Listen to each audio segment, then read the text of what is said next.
Folks, everyone is not born with self-confidence. I certainly wasn't. And those who have it, there are techniques, there are ways to cultivate it, to gain it. I will share, however few words in a nutshell, whatever it is, how I gained, by the grace of God, self-confidence. Not just that, I've said it before, I was born with a severe stuttering issue, so that leads to low self-esteem and you cannot talk. Anyways, I'm going to get right into the subject, and I want to start off by saying that people don't share their secrets. People don't tell you. Those who have confidence, they don't tell you most of them, and you think, hey man, this guy has just come from the sky. You know, he has it all. That's not true. I'm going to say I believe you must study, you must know how to read and write, but going all the way PhD, and I mean, depends on what subjects you're doing, of course. But I've done my MBA, but doing MBA and BA, and you should know how to read and write, and then you should follow what your passion is, what your talent is, etc. That I learned a lot from Dale Carnegie.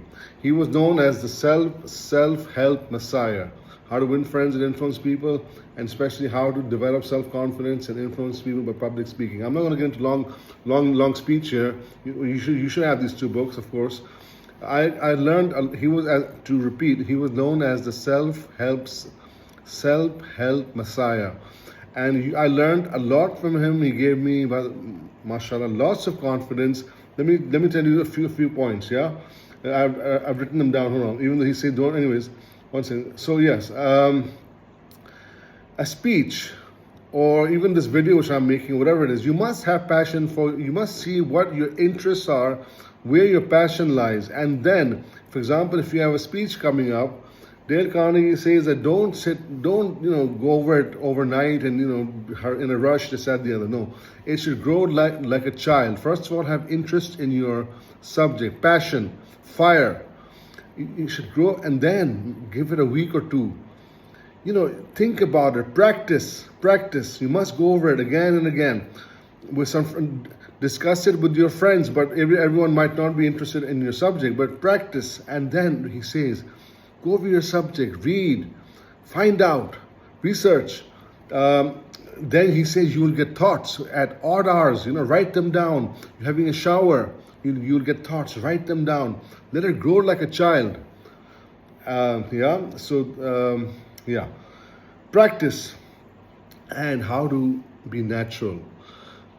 Focus on the subject. It's not always easy to do. It takes practice. Focus on the subject. Don't think of what impression you're trying to make. Don't think, okay, should I turn my eye right? Should I have whatever it is? Think of your subject. He gives the example of animals even. He says there's no bird that's depressed or a horse that is depressed because they don't give a damn. They're not trying to impress other horses or birds.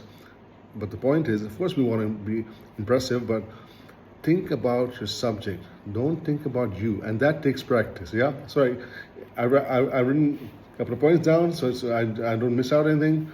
Even one second. Focus. An example is Imran Khan. I might not agree with all the content he comes up with, but he had passion for his subject. When he was talking, he's not thinking of what impression I'm making. He had a fire.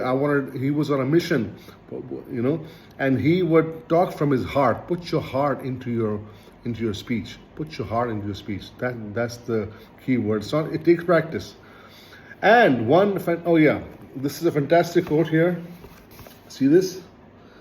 Yeah. It says, I'll read it out.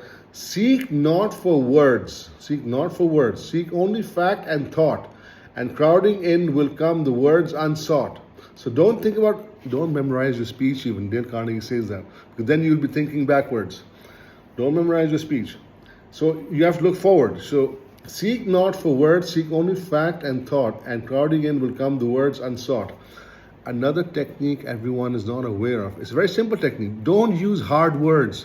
I met there and I went somewhere and that guy was very enchanting or something. That's nonsense. What is enchanting? No, I met this guy. He was well dressed. He had a suit on. He had words that gather mental pictures. We think mentally, and two things. You'll be easy to listen to, and you'll be more influential. Words that gather mental, words that gather, sorry, words that gather mental pictures. Like I went there, I went at 7 p.m. I met Michael Jackson. He was looking. I'm just giving an example. He had on his hat. He was thin. He was looking. He had on the Ray-Bans, reflectors, whatever it is. He met me nicely. He smiled at me. He sang the song. And if you can quote, he sang the song "Billie Jean is not my lover," whatever it is. Don't say I met this guy. He was very enchanting. That's nonsense. I don't know what you're talking about. I bought a black Mercedes today, 2025 model black. It was super. It had. When you use words that gather mental pictures, and Dale writes, everyone is not aware of this technique. They stay with you. You are thinking with the thinker. So remember this. It's in this book. It's in this book. Words that gather mental pictures. Remember that technique is very important. Dale says it's as free as the air you breathe. And I always want to close. Don't memorize the speech. Put your heart into it. Dale says before you go on stage, sometimes you get fear, and that fear is healthy because the nature is preparing you to get ready. I'll close by saying, folks, get this book. The first 3 chapters are amazing. A feeling of importance. It gives you confidence, and it teaches you how to you see yourself in it, and how to just get it. Read the first 3 chapters. Everything's based on a feeling of importance. The video has gotten long. I think you've gotten my point. Remember, again, everyone is not born with self-confidence, and these 2 books are super. I wish I could put it into every educational system instead of wasting time studying probability and chemistry. Folks, have a blessed day. Thank you very much. Thank you.